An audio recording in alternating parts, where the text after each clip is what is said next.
Ola, bons días. O meu nome é Patricia Neira. Son unha rapaza rianxeira que dende cativa falo galego. Tanto na casa como cos meus compañeiros de instituto e colexio falábamos en galego.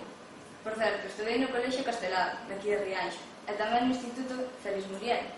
Ali recibimos unha formación tanto en galego como en castelán. Por lo tanto, temos unha competencia lingüística nas dúas linguas excelente. Neste momento, por cousas de estudos, estou en Madrid. Ali estou na universidade, e cos meus compañeiros non estou ni moito menos en desventaxa por ser de Galicia e por falar galego desde pequeno. O castelán manexo perfectamente, que é o que teño que manexar ali, por lo tanto, non hai ningún problema. E o galego, un impedimento, como din moitos, para nada.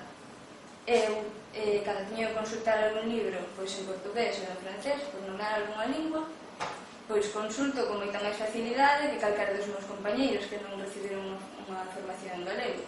Por que? Porque son moito máis parecidas ao galego que ao castelán. A eles custalle moito máis. Por iso digo que para min o galego de impedimento non ten nada. Co castelán, como xa dixen, tampouco teño ningún problema. Eso de que din, non, aquí falas galego dende pequeno e logo chegas a fora de Galicia e non sabes falar castelán. Eso é unha mentira como un mundo. Bueno, só que deixei claro que estou orgullosa da miña xente, da miña terra e da miña lingua. Animo vos a todos a que faledes galego, e un saúdo e ata outra.